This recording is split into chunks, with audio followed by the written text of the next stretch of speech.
Hi friends, ఎలా ఉన్నారు? ఈరోజు మనం బ్రౌన్ రైస్ తోటి చక్కగా రవ్వ తయారు చేసుకుందాం. చాలా సింపుల్ అండి రవ్వ తయారు చేసుకోవడం.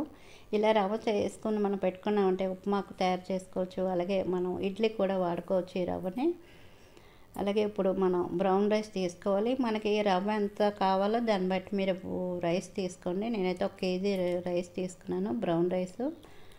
ఈ బ్రౌన్ రైస్ని ఇలా వెడల్పుగా ఉన్న ఒక బేషన్లో వేసుకోండి.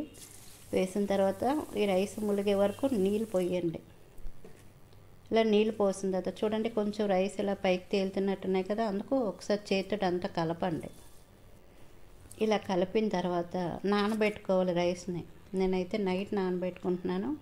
నైట్ నానబెట్టుకొని మార్నింగ్ కల్లా మీకు చూపిస్తాను. చక్కగా రైస్ అంతా బాగా నానుంటాయి.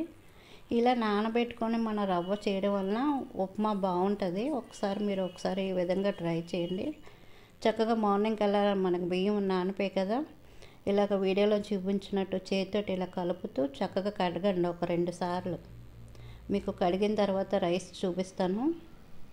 ఈ విధంగా కడిగాం కదా, వాటర్ లేకుండా చక్కగా రైస్ని మాత్రమే ఒక క్లాత్ మీద, అంటే కాటన్ క్లాత్ పరిచి రైస్ని ఆరబెట్టుకోవాలి. ఎండలోనే ఆరబెట్టుకోండి, చక్కగా ఆరాలి.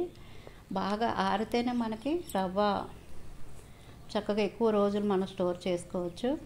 రవ్వని బియ్యాన్ని ఈ విధంగా మనం ఆరబెట్టుకోవాలి. బ్రౌన్ రైస్ని ఈ విధంగా ఆరబెట్టుకోవాలి. ఎండలోనే ఆరబెట్టుకోండి. బాగా ఆరిన తర్వాత ఈ విధంగా ఉంటాయి. ఇప్పుడు మనకు ఓపిక ఉందనుకోండి, తిరగల్లో విసురుకోండి. లేదు అంటే మనం మిల్లులో ఆడించుకోవచ్చు. మీకు ఆడించిన తర్వాత రవ్వ ఎలా ఉంటుందో చూపిస్తాను. మనం మిల్లులో ఆడించేటప్పుడు ఉప్మా కంటే చక్కగా మిల్లులో చక్కగా ఆడతారు. నేను ఈ విధంగా ఆడించాను. ఆడించిన తర్వాత మీరు జల్లించుకోవాలి.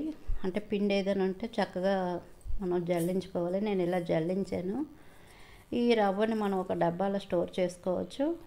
మనకు రైస్ బాగా ఆరి చక్కగా ఉందంటే మనం ఎన్నాళ్ళైనా ఈ రవ్వ మనం వాడుకోవచ్చు.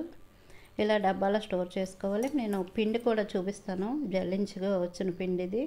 ఇది కూడా మనం దోశల్లో అవి వాడుకోవచ్చు. తప్పకుండా నేను చెప్పిన విధంగా తయారు చేయండి, చాలా బాగుంటుంది రవ్వ.